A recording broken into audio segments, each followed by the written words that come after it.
शाबान Urdu calendar का 8वां महीना है। इस महीने की फजीलत बयान करते हुए मुस्तफ़ा जान रहमत ने फरमाया कि शाबान मेरा महीना है। शाबान की फजीलतों में एक फजीलत ये भी है कि इसमें एक ऐसी रात है जो निहायत बरकत और फजीलत वाली रात है। ये रात शाबानुल मुअज़्ज़म की 15वीं रात है। इस रात को नीम शाबान भी कहा जाता है और यही शब बारात है। शब का मतलब रात और बारात का मतलब निजात, कनात या बरी होना होता है। शब बारात को शब हयात, शब मग़फ़िरत, शब आज़ादी, शब शफ़ाअत, शब तक़सीम और तक़दीर भी कहा जाता है। उलमा कहते हैं कि इस रात में हर काम का फैसला होता है। इस रात में इबादत करने की फजीलत है। इस रात में रहमतों का नुज़ूल होता है।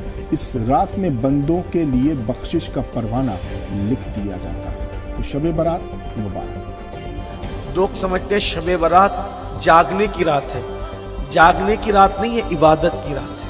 इसलिए कि जागता तो आदमी कुर्सी पे बैठ के भी है, जागता तो आदमी होटलों पे बैठ के भी है, जागता तो आदमी दोस्तों के साथ हंसी मजाक करके भी है। जागने की रात नहीं है, ये रात जगह नहीं है, ये शब बारात है, इबादत की रात है। सलातुल तस्बीह पढ़िए, सलातुल तौबा पढ़िए, सलातुल हाजात पढ़िए। हदीस पाक में आता है पहले आसमान पर अल्लाह तजल्ली करता है जैसा कि उसकी शान है, और वो बंदों से कहता है जो मांगोगे मैं तुम्हें अता करूंगा।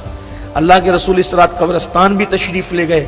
उम्मुल मोमिनीन सैयदा आयशा सिद्दीक़ा फरमाती हैं कि मैं रात को मैंने देखा जब करवट बदली तो हुजूर मेरे बिस्तर पे नहीं थे, तो मैंने सोचा कि हुजूर कहाँ नाराज़ तो नहीं हो गए। तो मैं अपने घर से निकली तो मैं कब्रिस्तान, हुजूर को मैंने और जगह ढूंढा लेकिन जब नहीं मिले तो कब्रिस्तान गई तो देखा कि हुजूर कब्रिस्तान में अपनी उम्मत की मग़फ़िरत और बख्शिश के लिए दुआ कर रहे हैं। तो मैंने जैसे हुजूर अलैहिस्सलाम को देखा मैं पलट आई, तो मैं पलटी तो मेरे पीछे हुजूर पलटे, तो मैं बहुत तेज़ पलटी कि हुजूर को नज़र ना हो, लेकिन हुजूर ने मुझे देख लिया था। तो आका ने फरमाया ऐ हुमैरा, क्या तूने ये समझा कि अल्लाह और उसका रसूल तेरे साथ खयानत करेंगे, तेरी हक तलफी करेंगे?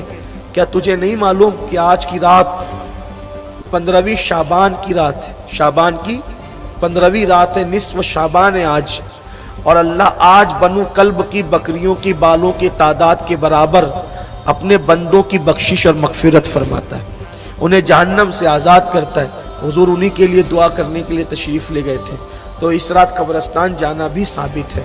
लेकिन आपसे इतना ही कहता हूँ, मुसलमानों को चाहिए कि आपस में बहस करने की बजाय, अब लोग इस पर ही बहस करते हैं, हुजूर तो एक बार गए ना तो हम हर साल क्यों जाएं? भाई आपकी मर्ज़ी, जाओ ना जाओ, लेकिन इतना ज़रूर कह देता हूँ, हुजूर ने हज भी फ़र्ज़ होने के बाद एक ही बार किया है ना? एक ही बार किया, दोबारा किया हज नहीं किया। लेकिन क्या कोई ये कह सकता है कि दोबारा नहीं जा सकते, दोबारा जाना नाजायज़ है, गुनाह, एक ही बार किया? ऐसा नहीं होता है। बंदों को चाहिए, मैं तो मुसलमानों को इतना समझाता हूँ, अल्लाह के बंदो फ़िरका वारियत ख़त्म करो। क्यों फितने में पड़ते हो?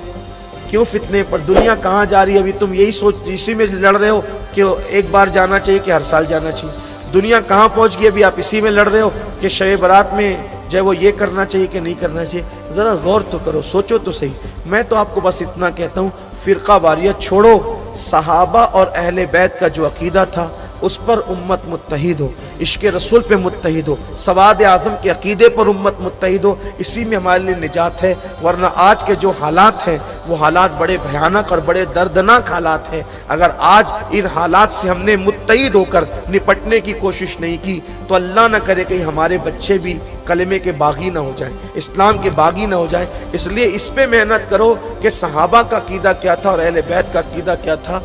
अल्लाह के रसूल से पूछा गया, हुजूर सबसे बेहतरीन हिजरत क्या है? सबसे बेहतरीन हिजरत, आका फरमाते हैं सबसे बेहतरीन हिजरत ये है कि आदमी गुनाह छोड़कर अल्लाह की तरफ जाए। और आका फरमाते हैं जो हिजरत करेगा अल्लाह उसको माला माल कर देगा। हिजरत करो, मालदार हो जाओ, मतलब गुनाह छोड़ दो, अल्लाह तुम्हें माल भी अता फरमाएगा। जब गुनाह छोड़ने से अल्लाह मिल जाता है तो गुनाह छोड़ने से माल क्यों नहीं मिल सकता? इसलिए आइए अल्लाह ताला की बारगाह में अहद कीजिए, कल की आने वाली शब बारात है, तौबा कीजिए, माफ़ी मांगिए। कोई रूठा हो तो उसको खुद से मनाइए, किसी की हक तलफी की हो उससे माफ़ी तलब कीजिए, किसी का दिल दुखाया हो उसका दिल खुश कीजिए। रिश्तेदारों से बातचीत बंद है, उनसे बातचीत शुरू कीजिए, इसलिए कि जिनके हुकूक है वो अदा करें, जिनकी हक अदा नहीं कर सकते उनसे माफ़ी मांगे, रूठे हुए दोस्तों को मनाएं और फिर कल अल्लाह की बारगाह में गिड़गिड़ाएं। हो सके कल रोज़े का अहतमाम भी करने की बड़ी अहमियत है। यूँ भी 13, 14, 15 جو ہر مہینے کے 3 روزے ہیں، اس کو ایام بیز کے روزے کہتے ہیں۔ آقا علیہ السلام فرماتے ہیں جو یہ 3 روزے کبھی نہیں چھوڑے گا، اللہ تعالیٰ قیامت کے دن اس کا چہرہ ایسے چمکدار کرے گا جیسے 14ویں رات کا چاند چمکتا ہے۔